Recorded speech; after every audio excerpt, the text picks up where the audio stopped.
In 2017, Amanda Dean, a mother of 4, was killed by her boyfriend, Frederick Reer. Following the murder, Reer dismembered her body and burned her remains in a fire pit for 4 days. 7 years later, Reer stood in an Ohio courtroom and pleaded guilty. Despite the nature of the crime, he was sentenced to 14 years in prison. Before being led away, he asked the judge for permission to hug his mother.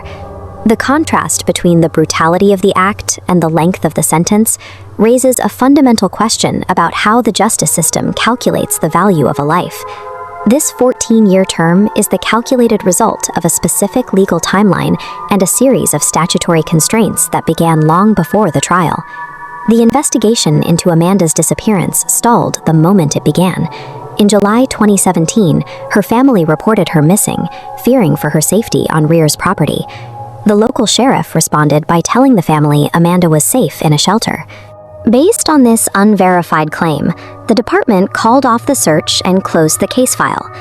This decision gave Reer a 5.5-year head start.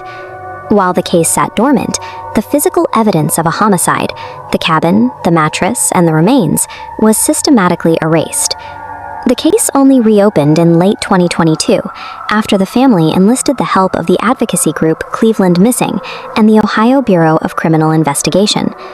New investigators gathered witness statements detailing blood-stained rags in the cabin and a burn pile that had smoldered for days in July 2017. This created a severe legal hurdle. Without a physical body, the state could not conduct an autopsy or scientifically determine a cause of death, making it difficult to prove a murder charge to a jury beyond a reasonable doubt. Because the investigation was delayed by years, prosecutors faced a high risk a jury would acquit Reer based on the lack of physical evidence, allowing him to avoid prison entirely. To secure a conviction, the state utilized a legal mechanism known as a proffer agreement. In a proffer, a defendant provides a truthful account of the crime in exchange for a negotiated settlement. These statements generally cannot be used against the defendant if the deal falls through, creating a protected space for confession. Reer used this agreement to admit he killed Amanda and described how he placed her remains in a bucket and dumped them into a creek. In exchange for this information, the state reduced the primary charge to involuntary manslaughter. This was a tactical calculation. The deal guaranteed that Reer would serve time and provided the family with the location of Amanda's remains, ending years of uncertainty. Reer pleaded guilty to involuntary manslaughter, tampering with evidence, and gross abuse of a corpse. The final sentence, however, was limited by specific caps within Ohio's penal code. Under current Ohio law, the charge of gross abuse of a corpse, the act of dismembering or burning a human body, carries a maximum penalty of just 1 year in prison. This means that even after successfully destroying evidence to hide a killing, the statutory penalty for that destruction is capped at 12 months. The 14-year total is the result of combining these specific existing laws with a case that had lost its most vital evidence during the 5-year delay.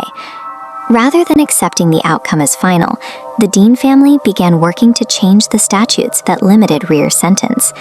They are currently working with state representatives on a new bill titled Amanda Dean's Law. The proposed law seeks to increase the maximum penalty for the gross abuse of a corpse from 1 year to 8 years in prison. While this legislation cannot retroactively change Reer's 14-year sentence, it removes the procedural advantage for future defendants who attempt to hide a murder by destroying the victim's body. Through the family's advocacy, the law will carry a higher penalty, ensuring the destruction of a body no longer offers a strategic benefit.